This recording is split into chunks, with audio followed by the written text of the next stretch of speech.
Is Avatar cultural appropriation? Is Jesus everything conservatives hate? Was Lincoln a tyrant? We'll talk about all of this and more on today's episode of Good Take, Bad Take. Hey friends, welcome to this episode of Good Take, Bad Take. This is the podcast where we gather a bunch of different social media takes that we see in our feeds each week. We highlight the good ones, go into their arguments, highlight what they're doing really well. We also go into some bad takes, highlight some of the assumptions that they're making that aren't quite right. We try to have a lot of fun along the way. My name's Britt. I'm here with my co-host, Donnie. And before we get started, make sure to like, share, subscribe, comment, all of that good stuff. It helps us out a lot. And without further ado, let's get into some takes. So the first one that we've got here, it's a tweet, and it's a picture of the latest Avatar movie. I think it's called The Way of Water. And the tweet reads, "At some point, we got to talk about the cultural appropriation of Avatar and white actors are cosplaying as POC. It's just a mess and so not necessary, and no amount of visual effects or CGI is going to erase that. Bad lace fronts / dry synthetic braids. Good Lord, please fix it." Man, I mean, it was kind of a hard tweet to read. The grammar's bad. I had to fill in some gaps there. But what do you think, Donnie? I mean, are you a fan of Avatar? I never saw the first. Never saw the first. I'm not planning on seeing this. It was see, the thing is, I felt like the experience I had, and I was gonna bring this up anyway, with the first Avatar was everyone was talking about this thing like it was this incredible sensation, and it kind of came out of nowhere for me, where I'm like, I've never heard of this, I don't know what's going on. And so then I kind of looked into it, just like, well, what is this? And I'm like, all I know about this is it's a bunch of blue people and everyone's saying it looks amazing. It's Pocahontas in space, dude. It's all it is. It's not it's really nothing special. It's like someone wrote out a summary and started crossing out the names and just put in the names of Pocahontas, and you have the same plot. And, being a loyal Nintendo kid, I, of course, was like, well, I don't care about graphics. So what's there for me to see? Yeah. And so I'm not really on the hype train for this movie anyway. So maybe I'm the wrong audience to make a statement on it or something. We can expand this criticism to all like media and culture as of late, right? Like people say this about whatever press group within like Star Wars or anything. Yeah. But anyways, good take, bad take. What do you think? Yeah, no, I think it's a bad take. I mean, the funny thing is this is coming right on the heels of Disney casting their different characters as, traditionally white characters as their, with actors who are of minority descent. And frankly, I don't really care about that. There was all this alleged outrage over Ariel being cast as a black chick or what, and to me, it's like, whatever. If there are certain lines I recognize, like for instance, when you get to the point where you've got like Snow White, whose key characteristic is skin as white as snow, like that's in the plot, that's kind of baked in, then I'm like, whatever. So, on the one hand, people are on the generally speaking cultural left are cheering for that kind of thing where it's like, oh, if you don't want her, Ariel being played by a black chick, you're racist. But similarly, oh my gosh, this is terrible that these obvious native representatives are being shown to be or being portrayed by white actors. That's terrible. I don't like that. I think it's a double standard. I also think it's funny because these are also people who talk about how important representation is in Star Wars and stuff. So they're talking about, oh, you need like these aspects of realism in a non-real world. And I don't know, when you're talking about fiction and stuff, I just think it's a little bit silly to incorporate all of the identity politics into science fiction based and alternate realities. I just think it's kind of messy and cringe. Yeah. I mean, I agree with you. It's a bad take. I mean, I think they're called the Na'vi in it. I watched it, the original Avatar, like 3 nights ago because my wife and her friend wanted to go see the new one for some reason, and it was not good, man. I mean, it's Pocahontas in space, and the graphics don't even stand up to like current gen consoles. I get that they were amazing back then, but whatever. Yeah. But they're called the Na'vi, and they're like, it's kind of like, I mean, they're like natives to this planet. They're 10 feet tall and blue skinned. They represent, they not really represent. They look and resemble humans in that they're humanoids, but that's kind of where it ends. And so it's kind of weird to that this person's like saying like basically assuming, right? It's kind of racist that anyone that's not a human in a fiction story needs to, bear the same resemblance as, as people of color. Like I find that really racist. It's like, why do you assume that if people were, if blacks or people of color or anyone were set in a fictional universe that they're automatically the same people here, right? Like they're the oppressed. Like that's really racist, man, to assume that a certain group of people are automatically in any universe going to be the oppressed people. Because that's not even historically, right? Like who is oppressed and who is oppressor switches on and off all the time. And the person that oppresses your father one day is the person that's oppressed by your great grandfather another day, in history. So it's just virtue signaling at its like finest, I guess you could say, because it's like accidentally racist.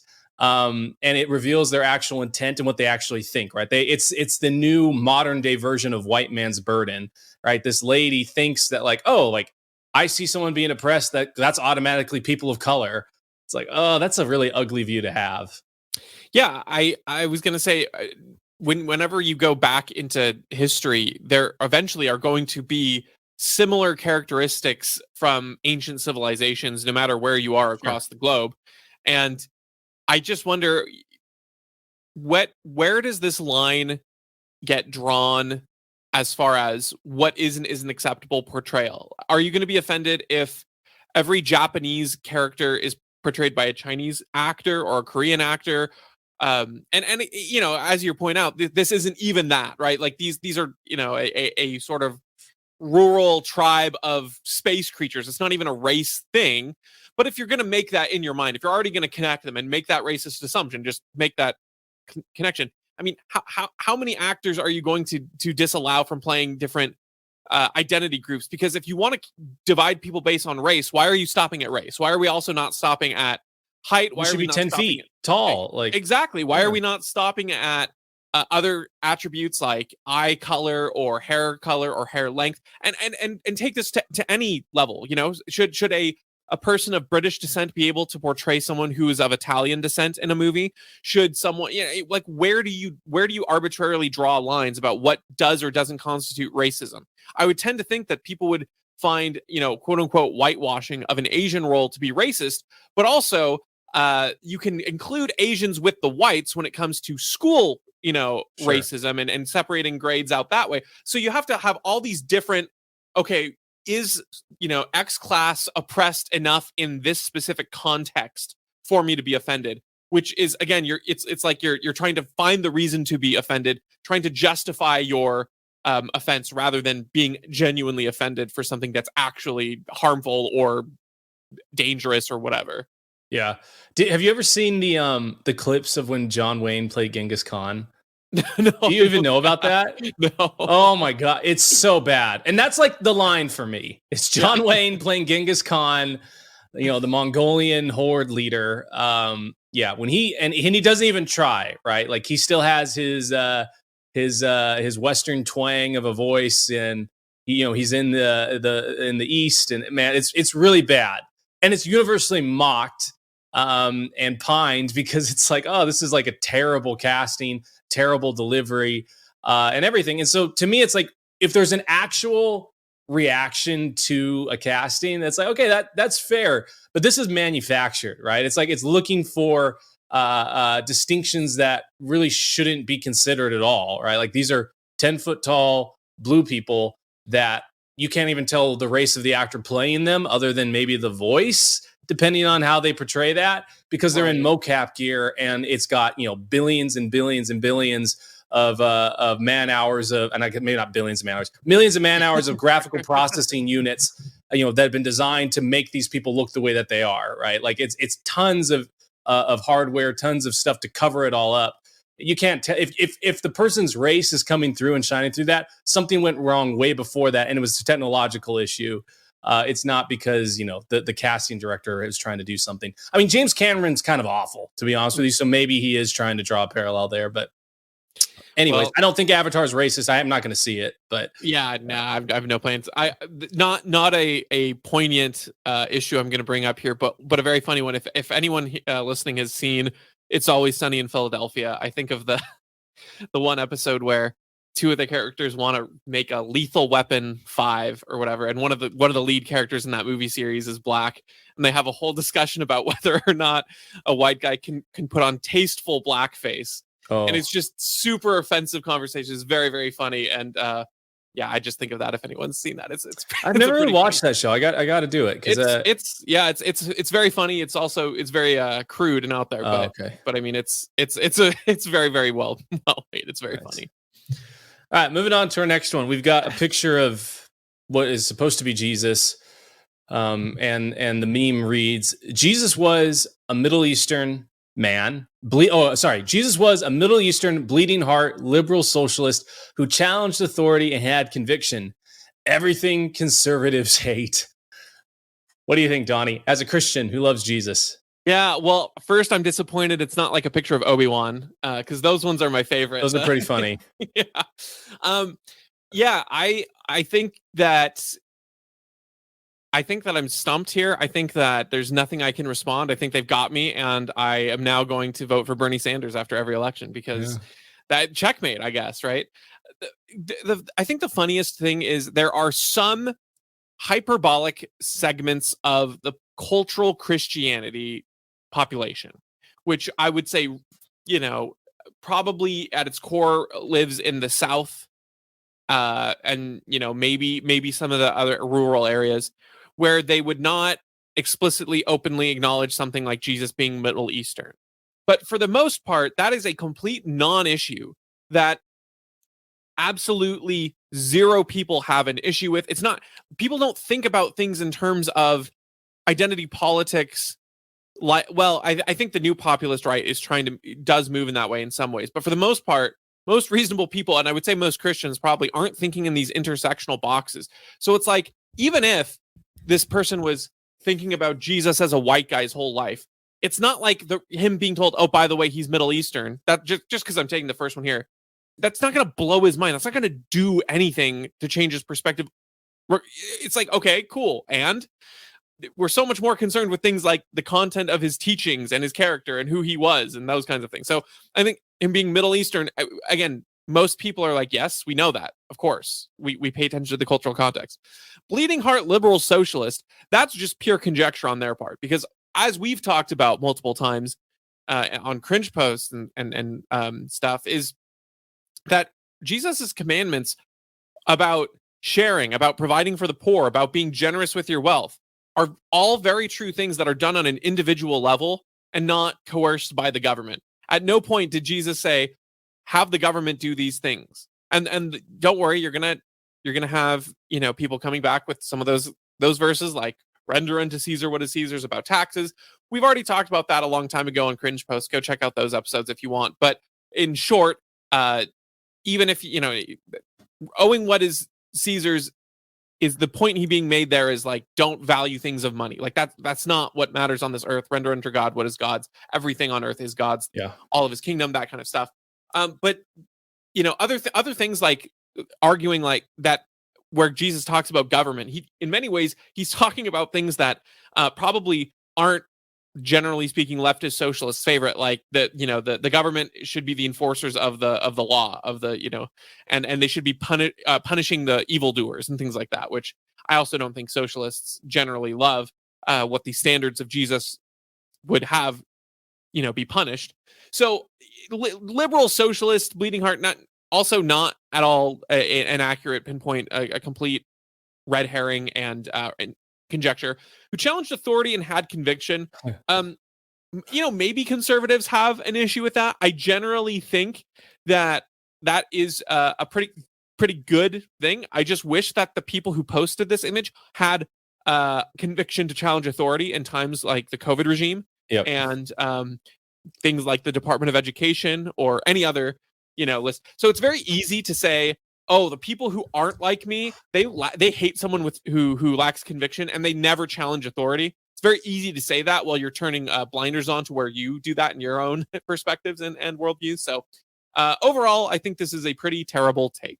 Yeah, I agree with you. It's a bad take. I think that this really highlights the breakdown in communication between people on the left and the right, and then people like you and I that are more libertarian and anarchist leaning, and that the left in general sees a good outcome or a good thing that must be done, and they tie really closely their solution for how they get that good thing to be done with the actual like goal of having that thing be done. And if you're against how they want to accomplish that goal, then you must not like the very thing that it is, right? So it's like, hey, if they say I don't like starving children, the only way for me to solve, child starvation is for cops to come to your house and take, a quarter of your food from your dinner table every night. And if someone on the right said, I don't think that's really the best way to solve it, what the left will do and what they're doing is same as in this post. They'll say, well, you just must not support stopping child starvation then. And it's a really disingenuous way to argue about things. And so like with Jesus, like a lot of the things that he says, right? Like they'll try and co-opt and say like, okay, well, Jesus said you need to feed the poor, or you need to take care of the least of these, or, to him who loves his money, that's going to be a really bad thing. And they think, oh, wow, like I agree with those things. Therefore, Jesus also probably agreed with every single thing and policy outcome, and he would be voting for Bernie Sanders if he was alive today. It's like, that's not what it is at all, right? Like, I'm okay having that discussion, but it has to be in good faith. And in order for it to be good faith, you can't automatically discredit and say that Jesus agrees with me with everything that I think in terms of policies and all that stuff. And you did a really good job addressing it. And I think to add on to, Jesus' views on like individual responsibility is the fact that Jesus and the Jews actually, like Peter and John and all these guys that were his disciples, that were Jewish disciples, they thought that Jesus was coming to become a new king, right? To bring about a new kingdom, to overthrow Herod and overthrow the Romans and actually set up a new type of government that did do all these things. And Jesus like, no, that's not what I did. I came to change the human heart, because at the end of the day, that's the most difficult thing to change, right? Like, yeah, you could come in and you could force everyone to do this or that, but that is not actually solving the root problem of sin. According to the Bible, you actually have to change a person's heart. And for a person's heart to be changed, there has to be individual motivation, individual movement towards righteousness. And so Jesus never thought and never said, and all of his actions demonstrated that he did not want to, set up government or policies or ways of implementing these things or forcing people to do things. He said, hey, if you want to have a fulfilled, happy, good life that lives according to God's design, then you will do these things, right? It will naturally flow out of you. And conservatives in general, I'm not saying all of them, but conservatives in general live out that more often, right? They have an emphasis on individual responsibility. And because of that emphasis on individual responsibility, in general, they do better wealth-wise. And because they do better wealth-wise, and because they adhere to those tenets, they actually also outgive their leftist counterparts in terms of charity to people that are in need, right? The leftists in general think, well, I don't want to feel that pain, so I'm going to stick a gun to your head, you who earned it, take your money and then give to it. There's nothing altruistic or righteous or character uplifting about taking someone else's money to give to a cause that you think is important. And I don't think Jesus would think that either. I can't see anywhere in the Bible that supports that. I also pulled up this verse. It's pretty famous in 2 Thessalonians that to him who does not work, he will not eat. So Bible's pretty clear on that as well. Yeah, I agree. Just to summarize, I don't have much to add, but just the I think it highlights the general collectivist thinking of most people. I think a lot of people like to think in broad generalities. They think if X is true, it must be applied broadly. It must be mandated. It's so much easier to jump to an extreme of things rather than to find the middle, the balance. And I think you should be extreme in your convictions and in your principles, but also navigate the nuances of life. And so to say, yes, you shouldn't hoard wealth and keep it in a vault like all the cartoon characters do, like they think, and take the last penny from the pauper on the street and don't feed them a meal. Obviously, you should go out of your way, spend your money to help people out. But also, that doesn't mean go to the extreme and say, all right, rob everyone of their money around you and force it to go into this government social program. That also doesn't end up working very well. Yeah. All right, moving on to our next one. We've got the Libertarian Party of Minnesota, and they tweet out a picture of Lincoln sitting on a fire hydrant. And it's this classic like meme format where they say, you've seen Elf on the Shelf before, but have you ever seen ... And it takes you a minute, right? Like, what do you think it is, Donnie? Oh, I've got it. I got it. I looked at it and I thought, what could that be? Tyrant on a hydrant. Yep. That would be. You've seen Elf on the Shelf before, but have you ever seen a tyrant on a hydrant? Yeah. Obviously inferring that Lincoln is a tyrant. So what are your thoughts? Good or bad take? I think it's a completely correct take. There's a little inflammatory, but yes. It's extremely inflammatory, and I appreciate it for that very reason. I think people love to talk about how Lincoln is one of the greatest histories. He saved the states, but they don't recognize all of the flaws that he has and the extra constitutional authorities he grabbed. I mean, for as much as conservatives in particular love to say they admire the Constitution and they try to honor it and yada yada, they love to praise this dude who absolutely crapped on the authority of the Constitution in order to quote unquote preserve it. The major shift that happened between Lincoln, like pre-Lincoln and post-Lincoln America, really was this understanding of how the United States was. Was it an individual nation, or was it a conglomeration of states that were allied, in a federal unit of some kind? And people now just kind of assume, well, of course we're just one big glob of a nation. And it was very, very clear, and as many state constitutions had enshrined in their own individual constitutions, that they had the right to break away. They had the right to leave. And whether or not, the reasons for that are good, Lincoln was no moral hero on that either. He, I think we've mentioned multiple times, would have kept the Union together by freeing slaves or without freeing slaves. He was totally indifferent to that. And so he's not a moral hero for doing this. And he just basically took a major power grab and created the behemoth that we know as the U.S. government's overreach today. Yeah. Yeah. And, a lot of people, it's really difficult, right? Whenever it comes to Lincoln, because all of our history books, I was homeschooled. I had a great history teacher. I actually think she has begun listening to our podcast. So hello, you did a great job teaching me. But you did teach me that Lincoln was really virtuous. And maybe he did have some, I read all the different books on Lincoln's leadership and all these things, and maybe he did have really good qualities in that way. Who knows, right? Like, you've got these authors writing about Lincoln almost now 200 years removed, 150 plus years removed from when he actually lived. But if we just let's define what a tyrant is, right? Like, you think about, okay, does a tyrant jail people without due cause simply because he doesn't like their opinions? Does a tyrant renege on, a longstanding 100+ year deal that has been made between governing bodies and sovereign states?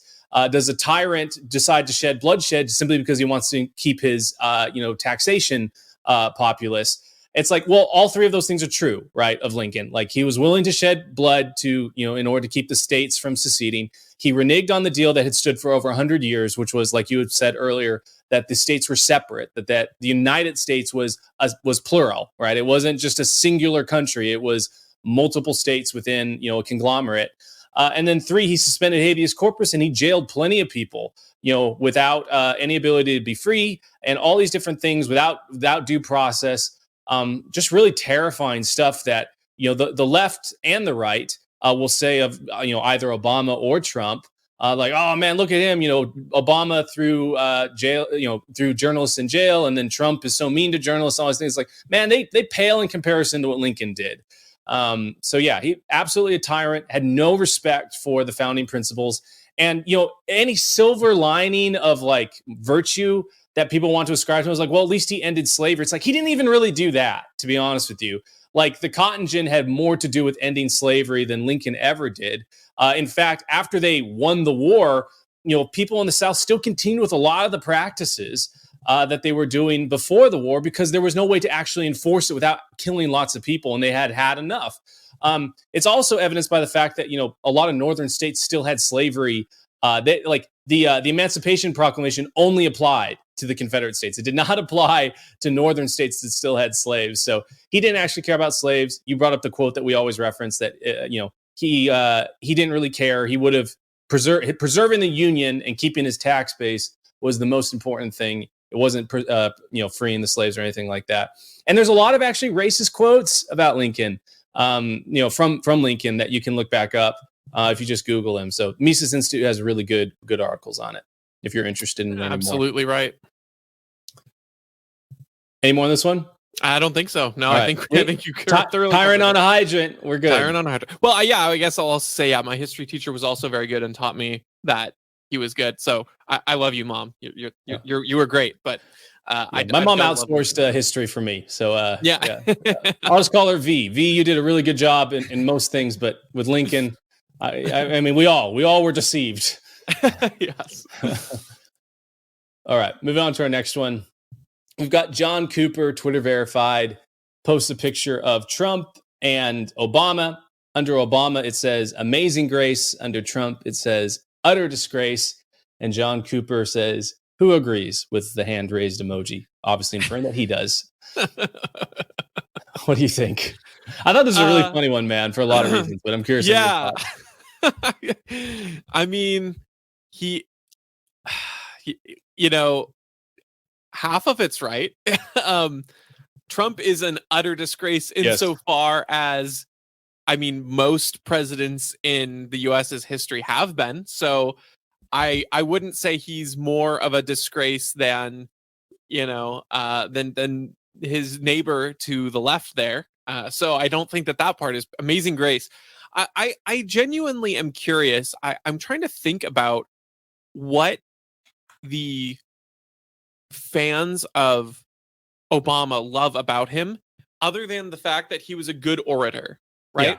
He could speak well, and that's just true, What else did he have? Like what victory would they say he provided them? I'm genuinely curious about that, because I can't think of an accomplishment of his that was permanent, long-lasting, and meaningful, or anything that you would even navigate as being a positive of his administration. I mean, they might try to say he was anti-war, but that's just a blatant lie, because he was the first president to bomb and be at war every single day of his presidency. I mean, maybe Obamacare, which now everyone's turned on because it wasn't socialist enough. But I mean, it was a step in the wrong direction, so they might celebrate that, I suppose. But even during the primaries, that was not a very popular thing to talk about. So I don't know. I can't even think in terms of what they would be celebrating him for, even from their perspective nowadays. What can you say that he did? Maybe get us into the green climate accord that Donald Trump took us out of immediately after?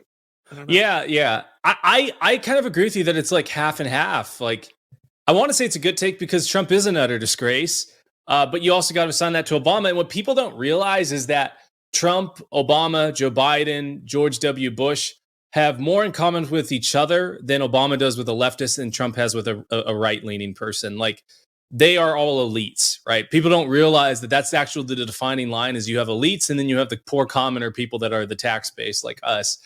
And when you compare their records, right, like Trump and Obama both dropped a lot of bombs, both greatly expanded government. You mentioned Obama, a great orator. I mean, a lot of people would also say that Trump, in his own way, was a very great orator, right? Like, I mean, not in the smooth delivery as Obama, but he had a way of communicating concepts that really, really, really, really resonated with a certain type of person in America. And to me, that means he's a great orator. And it's not like it was because he's an idiot. It's because it was intentional. And he talks about it in his different books and stuff. So, both of these master manipulators, master warmongers, masters at stealing your money, masters at making, Republicans right now will say lots of things like, oh, Joe Biden's just continuing the Obama presidency with all of his spending. And the reason inflation's so bad right now is because of that. It's like, if you look at the past 3 years, the biggest spending bill signed by anyone ever in history, not even just the past 3 years, was signed by a Republican president named Donald Trump. So you kind of got to get off your high horse. I mean, if you don't like Biden, I don't. And if you don't like Obama, I don't either. You got to not like Trump, who I don't like either, right? So they're all the same. They have more in common with each other than they do with you. They just are good at tricking you, right? They're good liars. And the thing that I did like about Trump that makes me think he is better than some of the other presidents is not anything to do with his actual like character or his decisions. It's more of a function of his existence, which is that his existence angered a lot of the elites because it exposed just how rotten they were at the core. So Trump would come out and say things like, "Oh yeah, we're selling arms to Saudi Arabia," or he would talk like I'm sure a lot of these elites talk behind closed doors. He'd say nasty things about women, and that Obama and a lot of these other guys have participated or have ties with different people that are not so awesome, like Jeffrey Epstein. I think about I think about the debates in 2016, like between Trump and Hillary Clinton. Before a lot of that Jeffrey Epstein stuff had come out, and Hillary Clinton talking about like even with the specter of Bill Clinton hanging over Hillary, like talking about Trump and how he doesn't respect women, and the press also did that. And then it's like, and then all the Jeffrey Epstein stuff comes out. And it's like, oh yeah, and Jeffrey Epstein was also pals with the Clintons and all this stuff. It's just like, man, Trump was amazing because he exposed all of that, right? Like he got it all on the table. He was not a perfect vessel. He was not even a good vessel. In a lot of ways, he was just as bad as everyone else. But the function of his existence exposed everything. And that's the only silver lining. But he still is an utter disgrace. He's a bad president, just as basically all presidents in the past have been. Yeah. And it's so much a show of form over function about what is or isn't respectable. And I think that this is a dividing line amongst generally liberty-minded people too, which is to say, if you're willing to say that, if we're going to take one over the other, I would probably take Trump over Obama any day because, even on the things that the left is supposed to be good on, allegedly, like anti-war, I would say Donald Trump was better than Obama was on that. Like even in that matter, but because he's not as respectable, he's not as polite society talking point. You can't say that you like Trump in good company, in respectable, in the right circles. Yeah. And if you care more about that than you do about the actual impacts and the actual like bombs being dropped on people overseas, then your priorities are probably a little bit messed up, in my opinion. So, I that's why I'm so annoyed with like Cato Institute types who produce genuinely good articles on a lot of things. They produce genuinely good data and reports and research and policy recommendations in a lot of areas. And then, you're like, okay, well, would you rather have someone who it can walk around in polite society and, you can get approving nods for, saying something nice about from the mainstream media corporate media? Or do you want fewer bombs being dropped on children abroad? Because to me, it's easily the latter. Yeah. I'm gonna, and like you said, Trump was not good. I mean, don't forget, he was the one who immediately recommended lockdowns, unconstitutional lockdowns across the state. He's the one who signed the largest single spending bill in history that's causing this massive inflation right now. And so he's not good, but there's nothing redeemable about Obama. Almost nothing. I struggle to think of a single thing that even from a leftist perspective, there's nothing redeemable. Yeah, like Obamacare, but still, they don't like that, like you're saying. Right, exactly. Yeah, President Obama and candidate Obama had very different priorities, which is a shame because candidate Obama was not terrible on things. Yeah, not as bad. Same with, candidate W. Bush seemed pretty good too. So. And candidate Trump seemed pretty good. There's something funny about that consistency. Candidate Biden always sucked. He was always bad. There's nothing. Yeah. The best part about candidate Biden is when he was asleep at his, not saying anything. Those were his best moments because he wasn't able to spew more garbage. Yep. All right. This is our last one. It's from Michael Tracy. And he's quote retweeting himself from January 13th, 2021, when Donald Trump was impeached. The second time? Yeah, the second time. So Michael Tracy in January 13th wrote, "There was hardly any time at all for anyone to consider or debate the implication of what was just done, Donald Trump's impeachment, and deliberately so, because this incitement to insurrection, quote, impeachment article constitutes the explicit criminalization of presumptively legal, protected political speech." I say that's a good take. Very good. And then he followed up today. So today is December 19th, 2022. And the January 6th committee today just voted to charge Donald Trump, I think, with 4 counts of different things. Or to send to the Justice Department to do that. Yes. Correct. Yes. Thank you. And one of them is incitement to insurrection. So Michael Tracy wrote, quote, retweeting himself, the logic on which Trump was impeached after January 6th was precedent shredding in its criminalization of speech. But people said, quote, don't worry, it's only impeachment, unquote. Now they want to criminally charge him for the exact same, quote, incitement to insurrection, unquote, offense. The shredding intensifies. Man, it's a really well worded tweet. What do you think? Yeah. Oh, it's an incredible take, and obviously one where he was vindicated 2 years later. This January 13 original one was almost 2 years ago, just about a month off from that. Yeah. And this is maybe the one trajectory where I try to keep as much of an optimistic outlook as I can.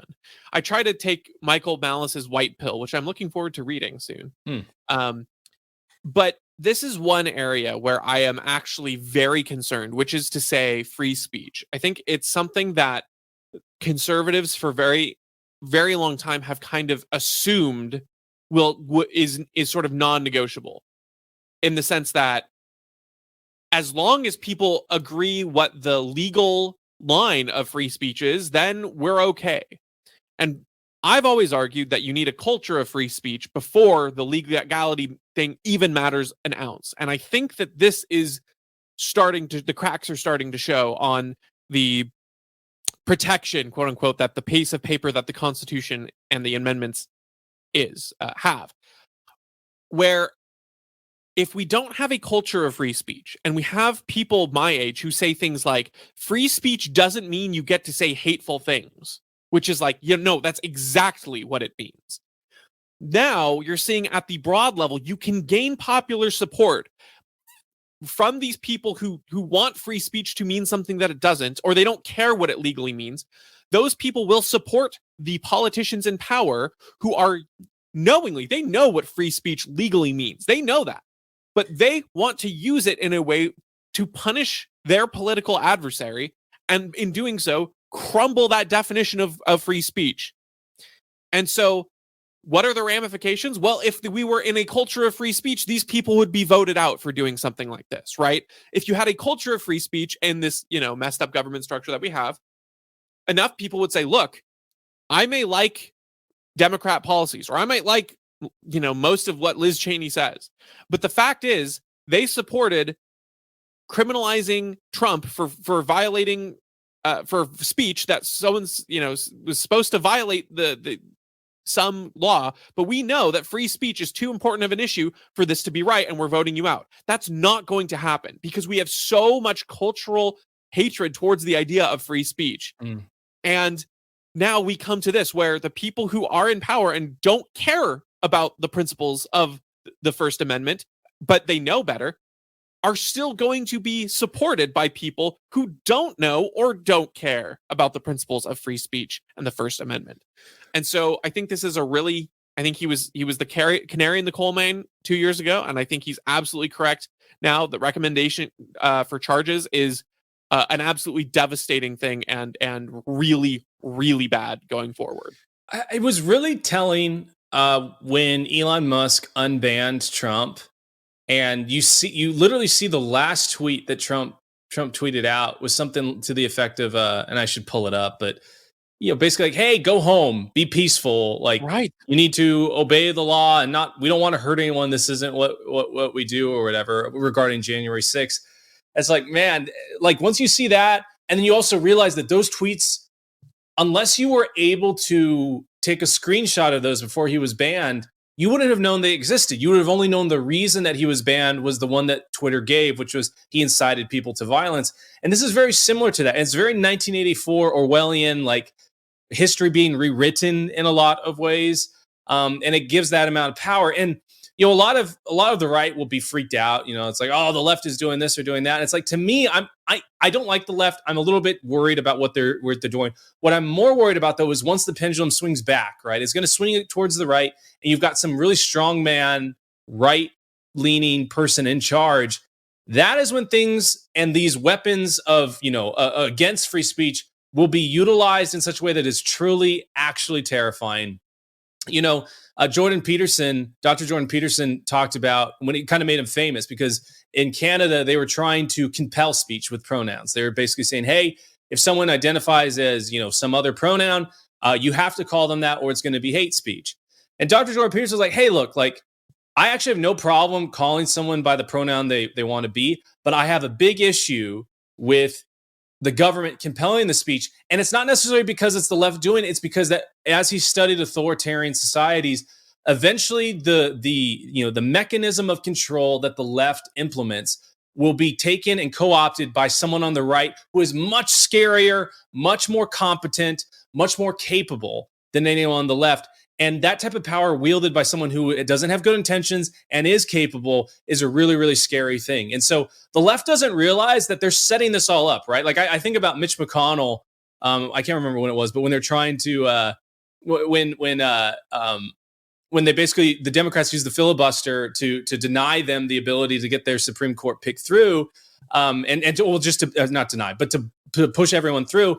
And it's like he's like, you're going to regret it. And then he started using this same tactic during his majority leader time under Trump, and the Democrats regretted it. That has some implications. Obviously the most notable being the overturning of Roe v. Wade. But you think about like this weapon of being able to stop free speech, to determine what is or is not permitted to be said, the ability to jail people for saying certain things, or like kind of squishily maneuver the charges to fit whatever outcome you want so that someone can go to jail for life. It becomes really, really scary, right? When you think of someone capable with ill intent, coming into power. And I don't think the left realizes like how much of a dangerous situation they have brought about. Yeah, it's a very dangerous game of hot potato where each side is building the noose upon which all of us are going to be hung. That's great. And they want to be the last person in charge of it. Even with the example we brought up multiple times of things like the Patriot Act, and then the Patriot Act being now used against the January 6th people.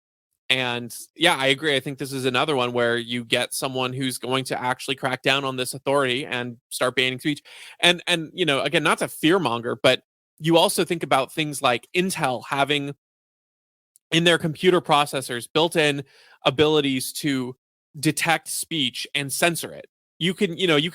They'll pitch it as a thing like, oh, this software can take advantage of your processor's ability to take this, so you can censor out profanity for your kids watching a show, which is great, awesome use of technology. But the more I worry that with the government the way that it is, that you'll have speech being censored at the level where you can't go to some, you can't go to the dark web and listen to that speech that got banned, because your processor will literally blank out all of the words because it will detect the pattern that's been fed into it.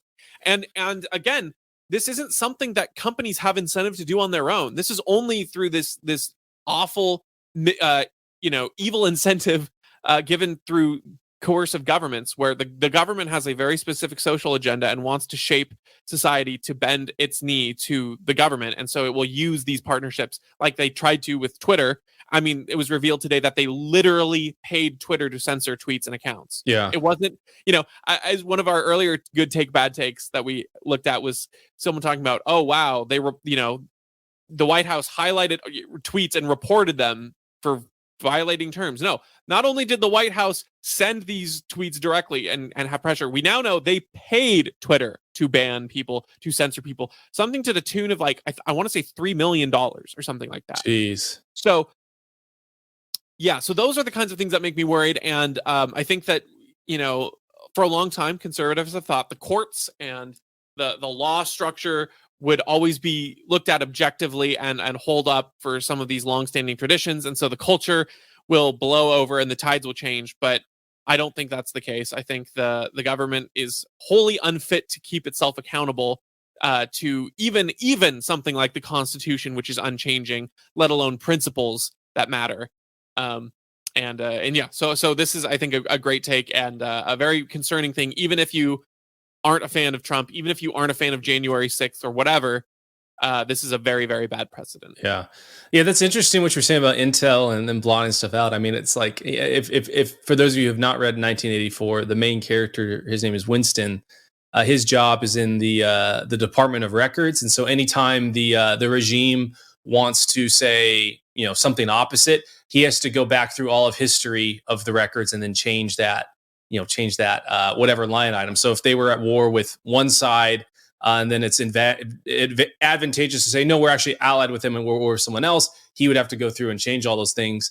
But now, with modern day computing power, right? Like, you don't need Winston. You can just do it from a computer chip. So it is absolutely terrifying. I wonder the free market will come up with like solutions to that, which is kind of nuts. But yeah, it's just when you get to a mass market of some kind, and it's like, okay, Intel is a huge market share. That's just scary to have that baked in, Yeah. Did you see at Google when they like if you Google, I can't remember what it was, but something controversial happened and you Googled it. Like they'd say, hey, we're blocking some results because, results on this are changing fast and the opinions are shifting. Like you'll get results when it's all like, you should Google it, man. Like Google it, or I guess use Brave. So what is it search on Brave called? Just search? You can change it to multiple, but I was gonna say you could do DuckDuckGo. You can do anything else. DuckDuckGo it or whatever. But they literally changed we always knew this, but they blatantly said like we're changing the and hiding certain results because opinions on this are shifting fast. So wild times, man. But there's still silver linings. So the free market has succeeded despite all of these different pushbacks over the past few hundred years, and I have faith that it will continue to succeed. I think so as well. So Andor, have you? How far along are you? There's a speech in it that's really, really good at the end. I haven't made progress since we last talked, but all right. I wanted to quote it, but I'm not going to quote it because you got to watch it. Right. That's really good. Once you watch it, we'll quote it in a show sometime. Perfect. Sounds good. Awesome. All right, folks. Well, thanks for hanging out with us for this show, and we will catch you on the next one.